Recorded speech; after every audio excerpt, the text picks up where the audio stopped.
ब्राह्मणों ने पूछा, व्यास जी, हम ये जानना चाहते हैं कि गंगा जी कैसे इस रूप में प्रकट हुई, उनका स्वरूप क्या है तथा वे क्यों अत्यंत पावन मानी जाती हैं। व्यास जी बोले, दुर्जनों सुनो, मैं एक परम पवित्र प्राचीन कथा सुनाता हूँ। प्राचीन काल की बात है। मुनि श्रेष्ठ नारद जी ने ब्रह्मलोक में जाकर त्रिलोक पावन ब्रह्मा जी को नमस्कार किया और पूछा, तात आपने ऐसी कौन सी वस्तु उत्पन्न की है जो भगवान शंकर और श्री विष्णु जी को भी अत्यंत प्रिय हो तथा जो भूतल पर सब लोगों का हित करने के लिए अविष्ट मानी गई हो। ब्रह्मा जी ने कहा, बेटा, पूर्व काल में सृष्टि आरंभ करते समय मैंने मूर्तिमती प्रकृति से कहा, देवी, तुम संपूर्ण लोकों का आदि कारण बनो, मैं तुमसे ही संसार की सृष्टि आरंभ करूंगा। यह सुनकर परा प्रकृति 7 स्वरूपों में अभिव्यक्त हुई। गायत्री, वाग्देवी, सरस्वती, सब प्रकार के धन धान्य प्रदान करने वाली लक्ष्मी, ज्ञान विद्या स्वरूपा उमा देवी, शक्ति बीजा तपस्विनी और धर्म द्रवा, ये ही 7 परा प्रकृति के स्वरूप हैं। इनमें गायत्री से संपूर्ण वेद प्रकट हुए और वेद से सारे जगत की स्थिति है। स्वस्ति, स्वाहा, स्वधा और दीक्षा, ये भी गायत्री से ही उत्पन्न मानी गई है। अतः यज्ञ में मात्र का आदि के साथ सदा ही गायत्री उच्चारण करना चाहिए। सरस्वती सब लोगों के मुख और हृदय में स्थित है तथा वे ही समस्त शास्त्रों में धर्म का उपदेश करती हैं। तीसरी प्रकृति लक्ष्मी है, जिनसे वस्त्र और आभूषण की राशि प्रकट हुई। सुख और त्रिभुवन का राज्य भी उन्हीं की देन है। इसी से वे भगवान श्री विष्णु की प्रियतमा है। चौथी प्रकृति उमा के द्वारा ही संसार में भगवान शंकर के स्वरूप का ज्ञान होता है। अतः उमा को ज्ञान की जननी समझना चाहिए। वे भगवान शिव के आधे अंग में निवास करती हैं। शक्ति बीजा नाम की जो 5वीं प्रकृति है, वह अत्यंत उग्र और समूचे विश्व को मुंह में डालने वाली है। समस्त लोकों में वह जगत का पालन और संहार करती है। 7वीं प्रकृति धर्म द्रवा है, जो सब धर्मों में प्रतिष्ठित है। उसे सबसे श्रेष्ठ देखकर मैंने अपने कमंडल में धारण कर लिया। फिर वह प्रभावशाली भगवान श्री विष्णु ने बलि के यज्ञ के समय से प्रकट किया।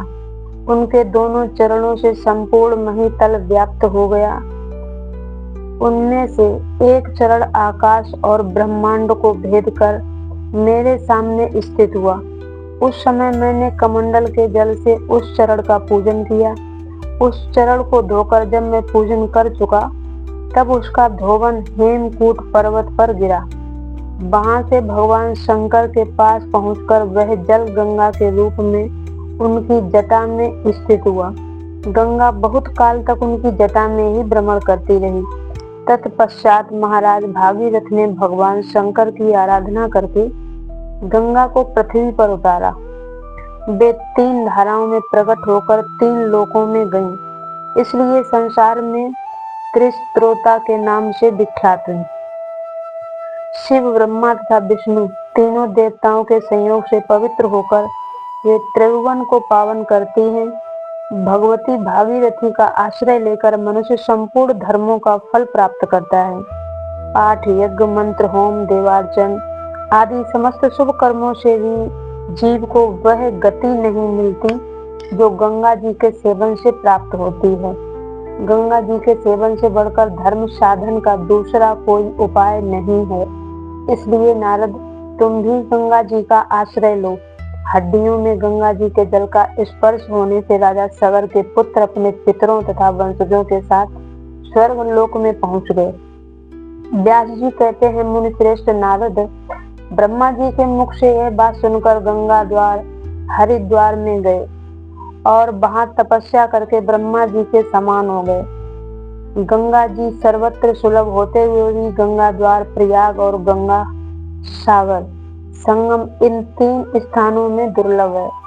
वहाँ इनकी प्राप्ति बड़े भाग्य से होती है।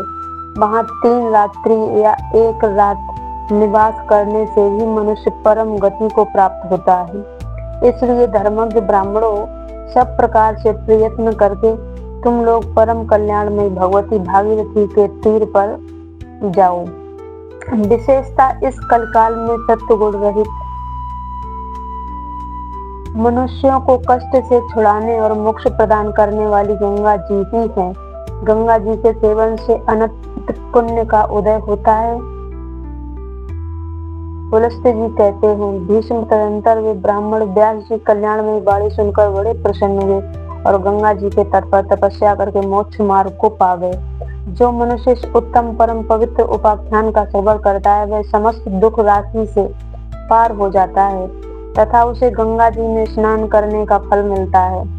एक बार भी इस प्रसंग का पाठ करने पर संपूर्ण योगों का फल मिल जाता है।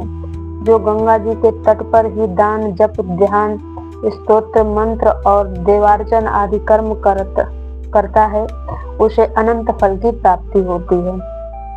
अगर आपको ये गंगा मैया की कथा पसंद आई हो तो चैनल को शेयर, सब्सक्राइब जरूर करें। हरे कृष्ण।